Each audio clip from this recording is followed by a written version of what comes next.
In my best Dan Richards, poor Donald. He can't help it. He was born with a silver foot in his mouth. This is the Focus Group. This is the Focus Group with Business Insiders Tim Bennett and John Nash. I fought worse monsters than you for years in Hollywood. I know how to win the hard way. We're all business, except when we're not. Don't f with me, fellas! This ain't my first time at the rodeo. Hey, welcome to the Focus Group. Tim Bennett here, as always, with my good friend and co-host, Mr. John T. Nash. I had to pull that old chestnut out from the 1988 DNC convention when Aaron Richards went off on poor George H.W. Bush, which I think all of us sort of pine away for those days of civility. That was about the worst that it got.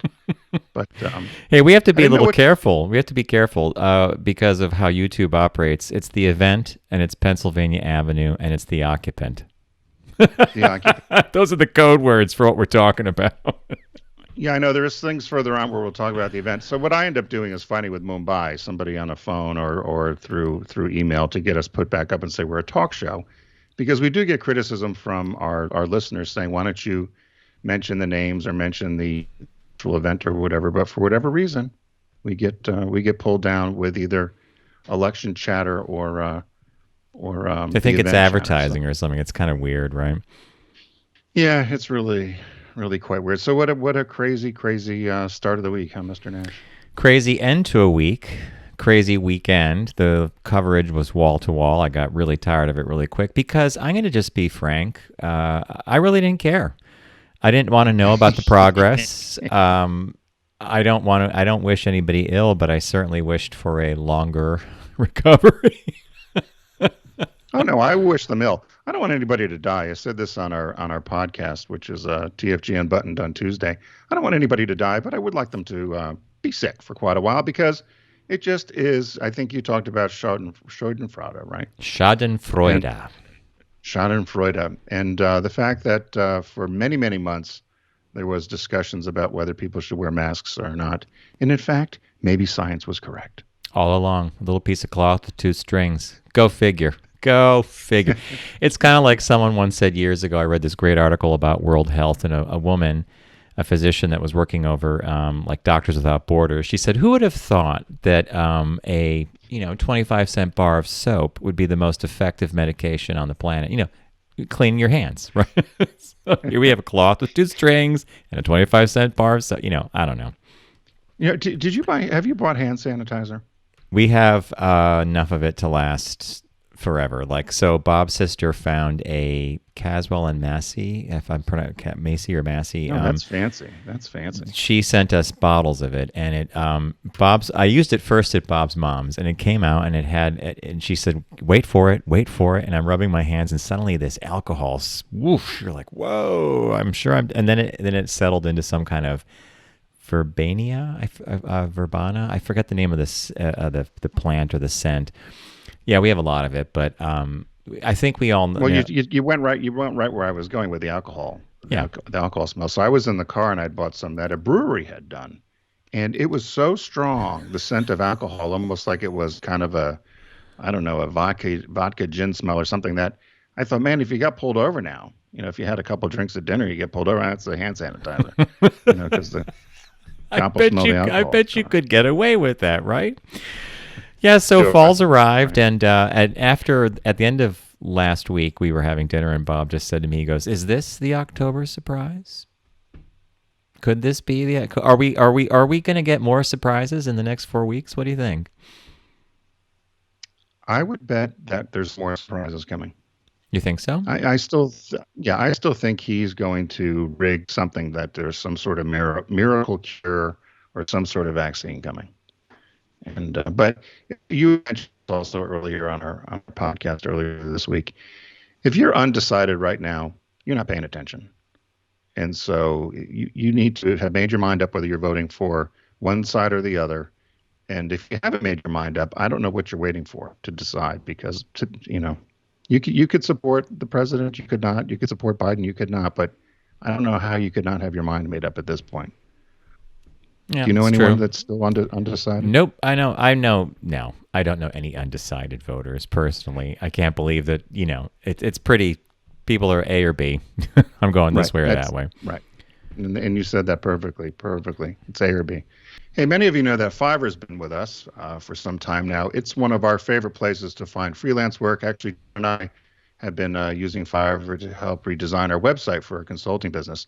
It's Fiverry, and it particularly in these times where people think that it's difficult to find help, it's the right place at the right time. There's all kinds of freelancers for everything from digital services to graphic design, copywriting, as I mentioned, web programming, film editing, even jingles. If you're looking for a writer, editor, copywriter, all kinds of stuff. And we've recommended Fiverr to a number of our friends who've certainly been satisfied. And the other great thing is there's time frames you can decide upon. It's budgets from $5 to $5,000. And so whatever your budget is, whatever your time frame is, you'll be able to find somebody at Fiverr. Right, Mr. Nash? It's one of my favorite spots for quick solutions to most any problem. You need a map created. Let's say you're doing a party invitation and you want it to look really nice. It doesn't have to cost that much money. You go to fiverr.com, Fiverr.com, and you could explore. I've got the website up here, and you could punch in anything you want, and right below, like this page we're looking at, you could see it's voiceover, WordPress, video, social media help. And you're connected with a world of freelancers, and I literally mean a world because it's all around the globe and the country. And we've had nothing but exceptional experiences with Fiverr. Excellent artists, great turnaround, couldn't be happier. So, if you give them a try, we have a code actually you could use. It's 10% off your very first order. And use the code FOCUS, FOCUS, and it's Fiverr.com.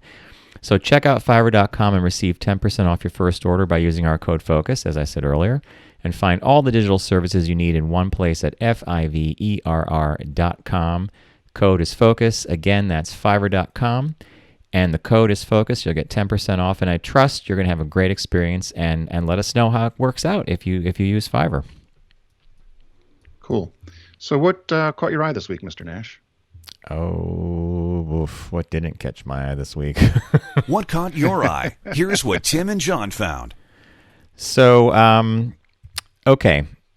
I was back at our old apartment building last week for my eye exam because my eye doctor has an office on the first floor, and I've been going to him for years. And on my way out, I had a chance to converse with my old doorman, Jarvis, who I adore, and Jarvis and I go way back. And I happened to ask about a neighbor of mine, and that's a gentleman named Jerry Carroll. Now, Jerry Carroll used to be the face and the voice of Crazy Eddie in Crazy Eddie TV commercials. I'm going to give you a taste of Crazy Eddie right now.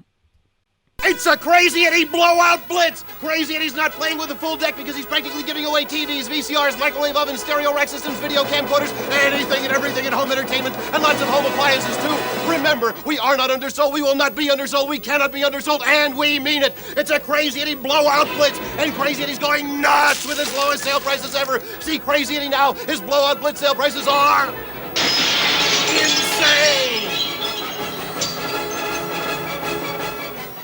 Yeah, so that was Jerry Carroll. Did he make any money doing those, you think? He made good money. He did it for years, and he was a well-known figure on the TV. People actually thought he was Crazy Eddie. There was an actual gentleman who was called Eddie Antar.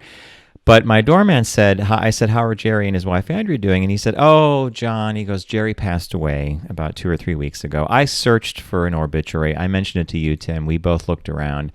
There's nothing. Maybe it's because the event is going on and that's difficult to pull off. There was no service. But I'm really sad because Jerry was a pretty cool guy. I'm guessing I'm going to just throw the number. I'm not entirely sure, but I'm pretty sure he was either 78 or 81. I have to do some of the math to figure that out. Could have been a little older.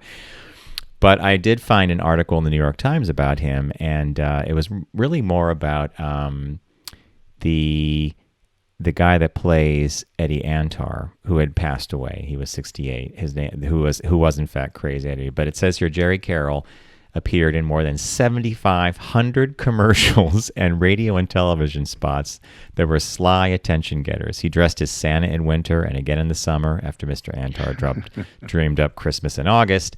He put on a beard and a stovepipe hat, and a moment later, a white wig to honor the three great Americans, Lincoln, Washington, and Crazy Eddie. He flew like Superman, who, disguised as his annoying television announcer, fights a never-ending battle for service, selection, and prices that are insane.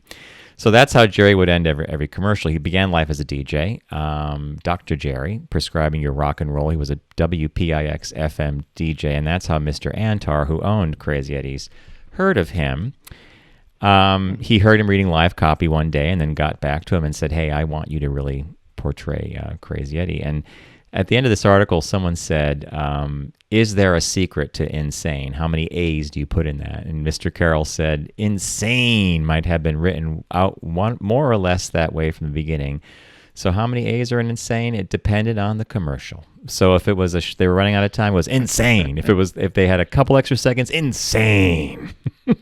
So sadly, I was kind of bummed when I heard that he had passed away, and I was like, wow, where are the platitudes? And for you and me, advertising pitchmen or people that are really associated with a brand are, well, I'll put it to you this way. We associate Alex Trebek with Jeopardy, right? I used to always associate Richard Dawson with Hogan's Heroes and Family Feud. Like Johnny Carson was Late Night. Do you have personalities you're thinking of that would, Yeah, no, I actually thought when Bob Barker left The Price is Right that nobody could fill his shoes, but I guess Drew Carey seems to be doing okay. But I loved Dick Clark with the Pyramid. I loved actually I think of Richard Dawson with Match Game as well. Mm-hmm. He was such a big fixture there. But yeah, people get typecast, I guess, right? I wonder if because Jerry was so identifiable with Crazy Eddie, he probably couldn't do another commercial, right? I doubt it. Not as himself. And in fact, in the Times article that I was referencing, he'd mentioned that after Eddie Antar, the real Crazy Eddie, passed away, or after he was convicted of tax evasion and a bunch of other things, people would come up to Jerry Carroll on the street like, "How dare you?" Because your prices are insane. I mean, that was the guy. I just kind of I walked out of the building and I was a little bit sad because I thought, everybody has this little peak in life, I suppose, a high moment where they're doing their best work or something, and it's their legacy. He'll always be known for Crazy Eddie, and it's a regional thing. I mean, it was the New York, Connecticut, New Jersey region, and maybe a little bit beyond. And you bring it up with anybody from this area who was watching television back in those days, and they know exactly what you're talking about and who you're talking about. And to just pass away without even a comment was kind of sad to me. And I thought, well, I guess that's the way the world turns, but I wanted to remember him here today. Well, that was awful nice because I do know that. I remember when you met him, how funny it was because as soon as you told me this was 10 or 15 years ago, I was like, oh my God, of course I remember Crazy Eddie. The commercials were everywhere in the North, in the tri-state area, right? They're insane. They were, yeah. insane. He did teach me one thing. One day I was hanging out with him and his wife, and he said, John, he said there's he credited it to either, I forget which was it was Saatchi, one of the big name advertising guys back from back in the day from Madison Avenue. And he said, so-and-so said, I forget the guy, he says, you can never go wrong selling common sense. And ain't that the truth? There you go. What caught your eye?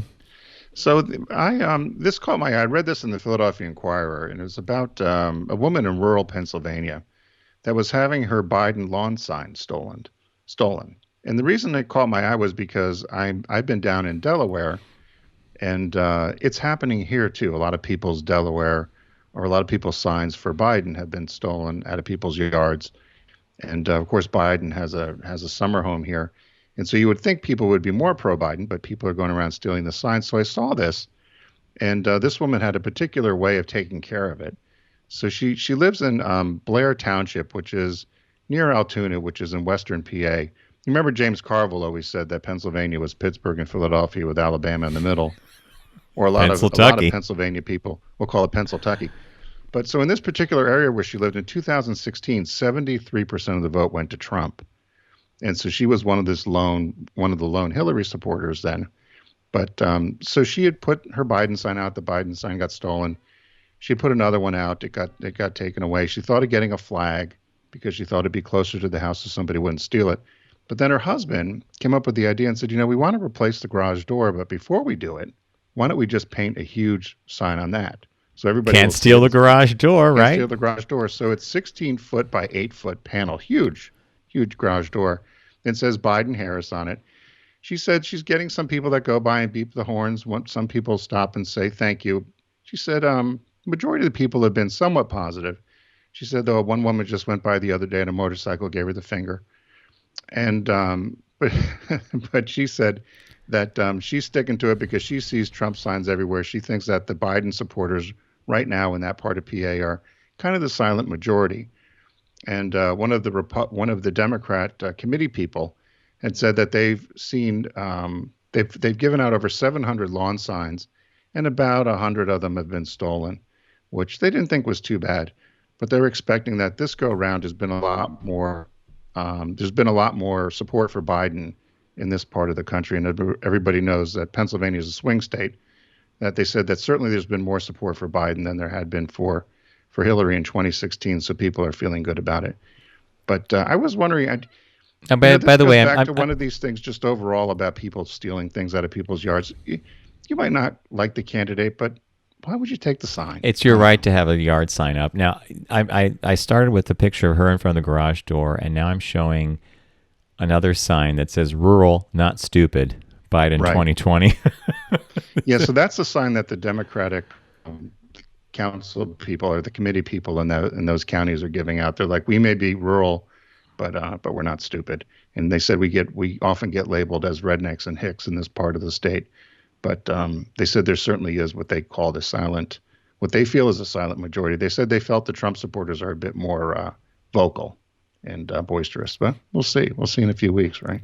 Well, yeah, and this dovetails into an article I just read about how we went from being, disagreeable about politics, like I don't agree with you, but okay, into literally hatred. It depends on what side you hate the other person, and that's not a healthy democracy by any stretch of the imagination. I was not raised like that. We were always raised that, the parties represented slightly different things.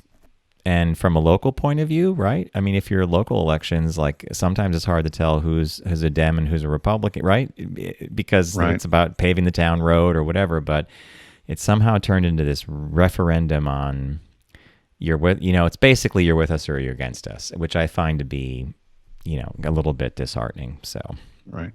I think it was John McCain who said it. Somebody made some disparaging comment at one of his rallies about Obama. And I remember him saying, Obama doesn't love the country any more than I do or dislike it any more than I do. I'm paraphrasing, but essentially said, we both love the country and we just have different ideas on how to govern it. That's it. Yep. It was very, very, very simple in that regard of, gracious. these aren't these aren't evil people. We're all these other things together as Americans, but we just have to, whether you're conservative or you're moderate or you're liberal, you just have a different view of governing. And we seem to have gotten away from that, but that's what happens when you don't teach civics. Yeah, true. How true. Leave it at that, right? Yeah. Our business birthday today. Everyone does celebrity birthday greetings, but the Focus Group is the only show in the universe that celebrates business birthdays. This business birthday made me think of you for some reason because I think this is the sort of thing you might go for, but I could be wrong. So this is why I selected this guy, Walter Stanley Keene, born October 7th, 1915. He died at 85 in December 2000, was an American plagiarist who became famous in the 60s as the claimed painter of a series of widely reproduced paintings depicting vulnerable subjects with enormous eyes. The big I eye don't know if you remember paintings. The these. big eyes, yeah.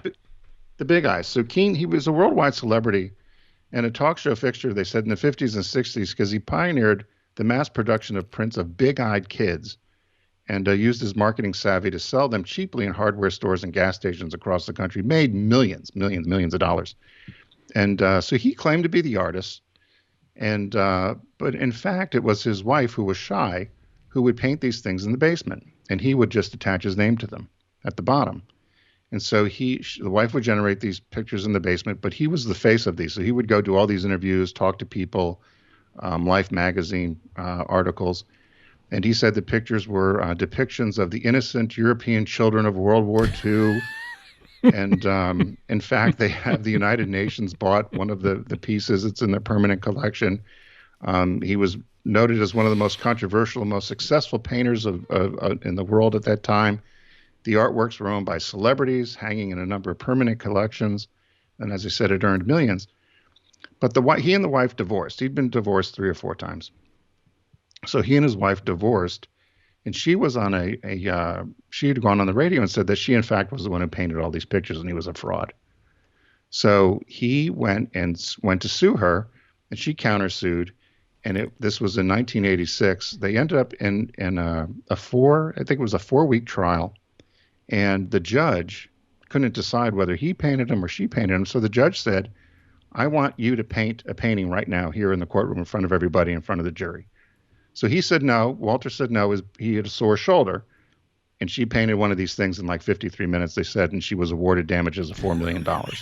It's the best story, isn't it? I love this business birthday. It's the best one, right? Yeah, so she walked away with the $4 million and her name intact, that she was, in fact, the painter of all these famous big-eyed children pictures. And I do remember them. I always thought they were creepy.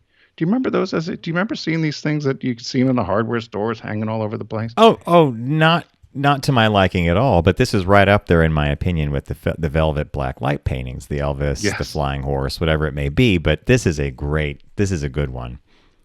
Yeah, he died at 85 in Encinitas in 2000.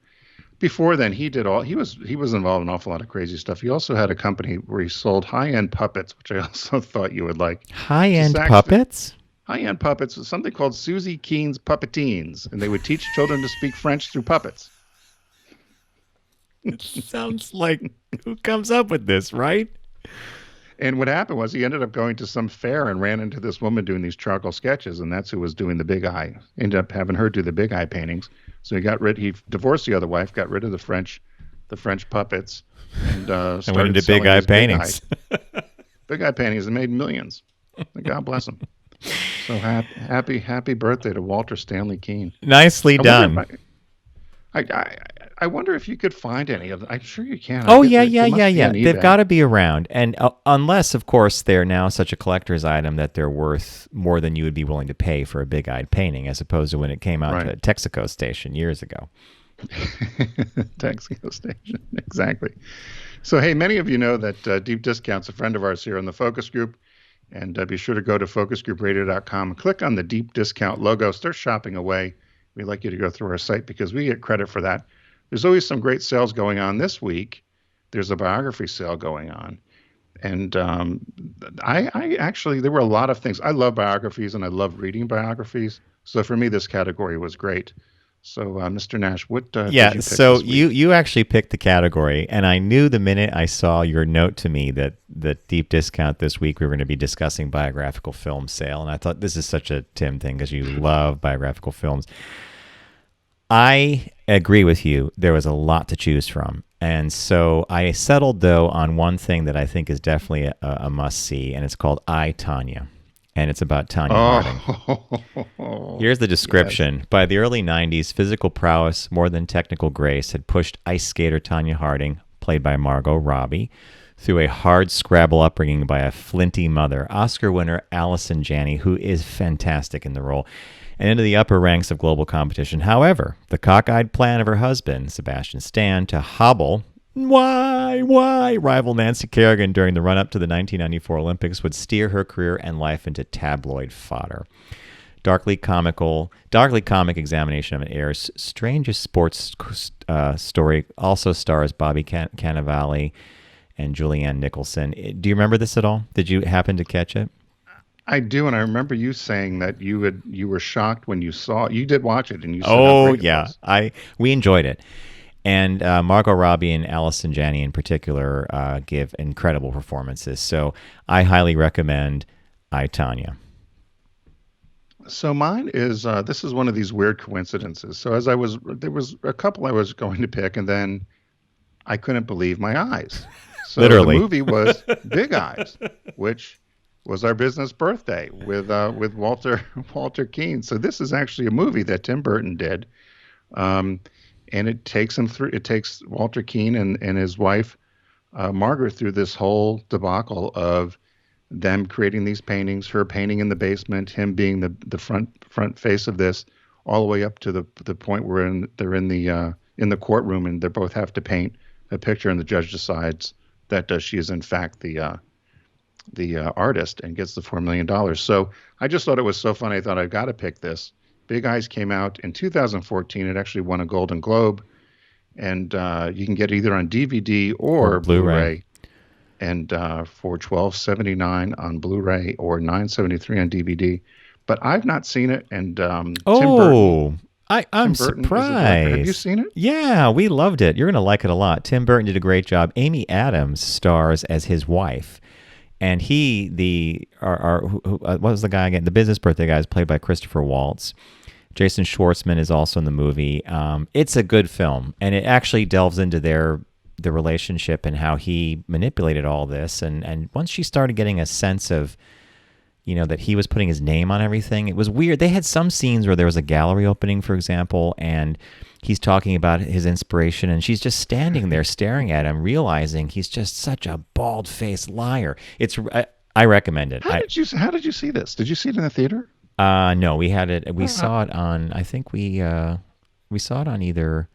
I forget what service it was, but yeah, we liked it a lot. Service? Yeah, we enjoyed it. I'm this totally, because this would be right up my alley, and it totally passed me by. I must have been doing something else in 2015. I don't know. You'll enjoy it, and it's your favorite length too. It's 90 minutes. It's 105 minutes, so you're gonna have to suffer for 10 more or for 15. But it's a really good movie. I think you'll enjoy it. And I think that the powers that be at Deep Discount, and that would be our friend Lauren, who's in marketing, definitely picked this one for yours truly, because the new release this week is Star Trek Picard Season 1. If you've not been able to see it, because it debuted on CBS All Access, which is a paid service, and one more service to deal with, I usually wait on these things to this exact moment when something like this comes out on DVD or Blu-ray. Available on Blu-ray for $34.99. I highly recommend it. It picks up in later years. Picard is retired from Starfleet, and he had been an admiral at one point. Story's interesting. Mix of some old cast members come back in, which is kind of fun. And of course, there's some new cast people. But I thought they did a good job on the production and the storytelling, and so I highly recommend Picard Season 1. So Star Trek Picard Season 1. I got to get that right. They got to do this all. All right, so again, recapping, Deep Discount, it's a biographical film sale, and I picked I, Tonya, which is a movie about Tonya Harding, can't be missed. Tim picked Big Eyes, which he hasn't seen, but he has to now see, because I think he's going to like it a great deal. And the release this week is Star Trek Picard Season 1. If you're a big Star Trek fan, need I say more? So there you go. We're going to take a super quick break, and when we return, we have some brief shop talks for everyone to enjoy. So stay with us, and we'll be right back after this break.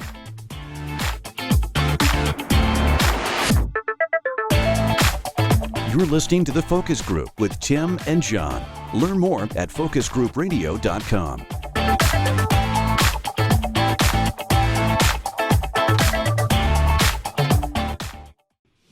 Focus on the savvy side of 9 to 5 with The Focus Group. Try, really try. Listen, laugh, and learn with Tim and John. I never try anything. I just do it. Hey, welcome back to The Focus Group. Tim Bennett here, as always, with my good friend and co-host, Mr. John T. Nash. Be sure to find out all about us at focusgroupradio.com. As John likes to say, all of our media is housed there, whether it's audio or video, as well as podcast, which is TFG Unbuttoned, which is released every Tuesday. So thanks for staying with us during these odd times. So there are a couple stories this week that we had for Shop Talk. One of them we had discussed earlier. I'll give you the headline. Schwinn is another brand that is Schwinn is another bike brand to flourish during the event.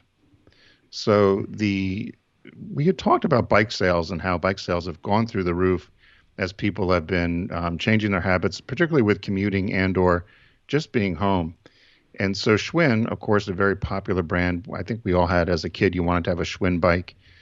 They were going to be celebrating their 125th anniversary this year. But due to the popularity and the shortage of bicycles, because so many people have been buying them, they had postponed their plans.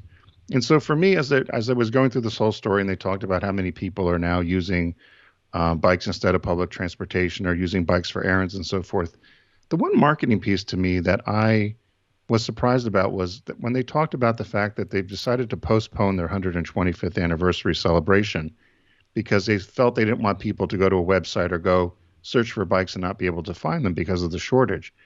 But for me as a marketer, and I didn't know if you and I didn't discuss this part of it, I wanted to know if you agreed with that decision for them not to celebrate the 125th. Well, so you set this up perfectly, and just to backtrack slightly, the one of the heads of marketing said we did not want people to experience out of stock, unavailable experiences, being like, oh my God, it's Schwinn's 125th anniversary, and they basically scrapped. They didn't put a dollar amount to it, but I'm guessing it was in the millions of web electronic advertising, the web design. They probably had print catalogs that were going to be made available as well, simply because the supply chain was so constrained due to the event. I wondered if they had a conversation where they can somehow disconnect the 125th anniversary celebration from the actual sales of the bike, but I think they probably tried that conversation 10 different ways and couldn't figure out how to make it work without basically saying, buy a bicycle and then it's going to be a disappointment. Their primary chains or their primary outlets are like Walmart, Target, some of the big box stores. So I think they probably made the right decision, but they can't have an 125th anniversary and on the 126th year, right? I mean, it's kind of one of those landmark. It's like a road marker that goes by, and you just can't put the car in reverse again, right? I disagree. I think they could have made a big deal about the 125th and didn't have to have it revolve around product other than we've been here, we've been in your life, we're still here, we're celebrating 125 years. My guess is they must have had some special edition bicycles they were going to release. And why not release them or why not talk about them? And if they're limited edition, that's why they're called limited. I just think it was a missed opportunity for them because, as you said, next year is going to be 126 years, and you're not going to celebrate 126 probably. But I just thought there was a way they could have talked about 125 and done more of a heritage or legacy campaign. So I thought that was a marketing opportunity missed. But what do I know? Well, and then in the article, one of the executives said we actually had a bunch of products that were specifically made for the anniversary. We were really excited to sell those new bikes with marketing campaigns and ad campaigns, and we're not going to be able to reuse those assets because next year is 2021. Even that alone told me that I think you could be right, Tim. I think that had you sat in that chair and you were deciding what they were going to do from a marketing point of view, you might have actually, I don't know how you would have split that. I don't know how you would have parsed and sorted that one if the agency said to you, hey, we can move ahead with all of this, but you're not going to have product to sell and it's going to leave people with a bad taste in their mouth because they can't get what they want. Could you have somehow figured out a way to split that, or? Yeah, no, I don't think it would leave a bad taste in people's mouths. I think people would understand that it's a limited product. Target has done a great job with this over the years of teaming up with very well-known high-end designers with a very limited edition product to the point where people in 24 hours are sold out. But the buzz around it is what creates the loyalty or the excitement around Target. So I just think there was another way they could have talked about this. They mentioned later on in the article, or I think there was a way they could have taken advantage of this. They talk about electric bikes. Have you ridden an electric bike? Never, not yet. No, never. So Lisa and Amy down here in Rehoboth, I fell in love with the electric bike. It was so much fun, John. You've got to try one. You'll like it. Now, it's not like one of your racing bikes that you use, this is a ice cream getter. The handlebars ring, ring, ring, ring, 3-speed sort of thing. But it was so much fun. And Lisa and Amy brought one over for me to try, and I'd love to get one. And they're talking about how electric bikes now they think are going to have an explosion in terms of people accepting them, much like they do in Europe. And the range is pretty good on them. You almost feel like it's hilarious when you see somebody here going by on one because it's like, boom, they're flying by and they're just kind of pedaling. But I loved it, and I really do want to get an electric bike. Could have been another opportunity for them to say, we've got electric bikes coming in 2021, in honor. Yeah. So I just think it was another message that they could have done. But I want to see you try an electric bike and see what you think. From the cycling culture point of view, I don't, So in the world I occupy, people that ride electric bikes are either delivery people and they're being efficient getting around, or they're folks who are too lazy to pedal. Now, the last time I was passed out by an electric bike, which always pisses me off, I was a couple of years ago. I was on Mont Ventoux in the south of France. Ventoux is a famous storied climb of the Tour de France, and as you get to the top, it looks like the lunar landscape. There's a tower up there, and I'm climbing and I'm riding, and it's like a good 10 or 11 miles to the top, and I'm at the last half mile, and I'm in a line of other cyclists, and this beautiful woman rides by on a bicycle. Her hair is blowing, no helmet. There's a little basket in the front with a baguette and something else, and she's smiling, and she has a like bing bing, a little beeper on her thing. A baguette. And as she goes, there was a little flower. And as she goes by, everybody that I'm riding with, because we're all this is like a hard climb. You have to train for this. And as she glides by, everybody looks at her, and then everybody smiles because they realize she's on an electric bike. She's gliding up Mont Ventoux. See you at the top, boys. Bonjour, mon ami. Bonjour, au revoir. Yeah. So I have a good memory about it. I have a fond memory about electric bikes, but I should try one day because I've heard that you do pedal. You do have to pedal. But they're assisted. These bikes assist you along the way, which is what's going on. So, hey, we have another story here. This one comes from Pride Media, and the owner, Adam Levin, apparently has donated to two anti-LGBTQ Republicans again. And Adam Levin is the straight owner. Not that matters, I guess, but he's a straight owner of Pride Media, which represents the legacy publications of Advocate and Out, very, very familiar books.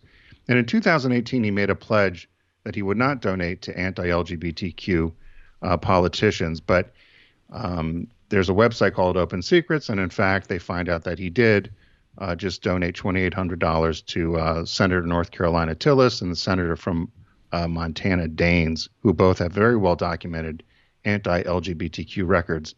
And the only thing, it goes on and on about donating money, but you and I know from a business standpoint, we've talked about this.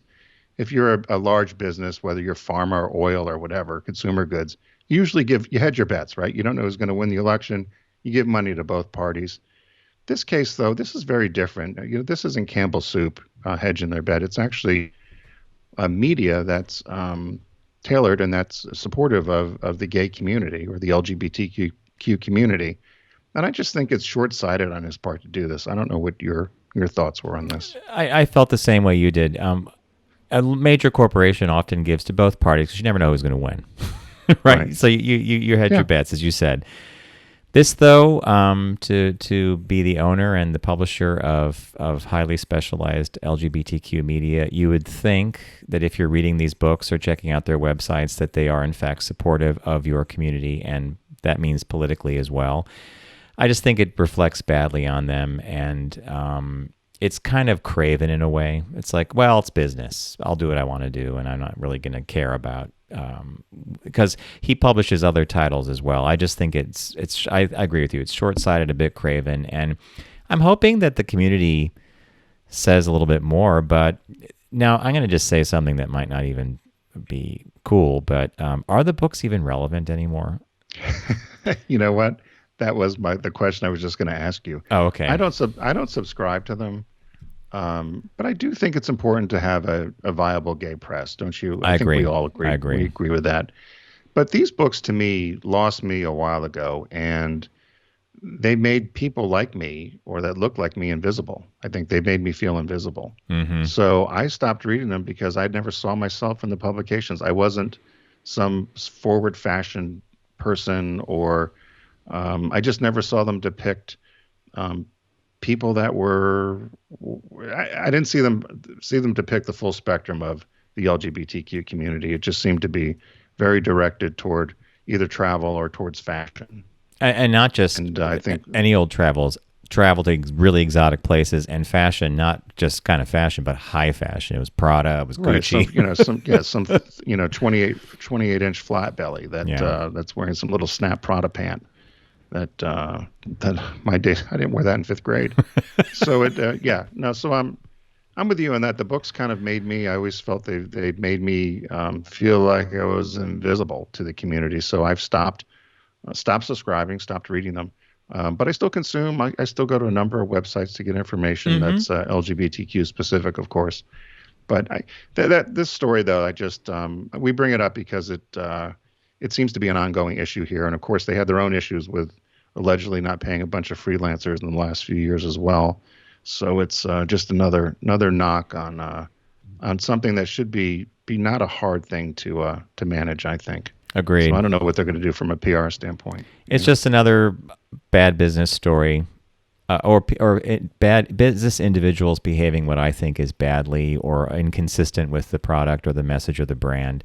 We've seen it before. It just, when it rears its head in the LGBTQ space, it's a little more obvious because it's a smaller universe than the general market. Right.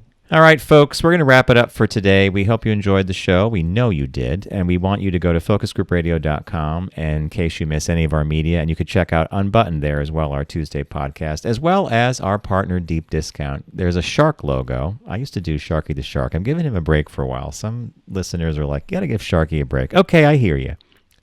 I didn't do it. I like Sharky. Sharky's been around for a while, hasn't he? He'll come back, but we're going to give him a little break. And it's the biographical film sale this week. I picked a movie called I, Tonya, about Tonya Harding. Tim picked a movie called Big Eyes, which I'm surprised he has not seen. It's fantastic, and it actually relates to our business birthday from this week. And the new release this week is Star Trek Picard Season 1. I know it was handpicked by our friends in marketing at Deep Discount to appeal to me and to all our Star Trek listeners. So everybody have a really great week. Don't text and drive, arrive alive. And as Tim has been saying lately, wear your mask, and we'll see you in the new week.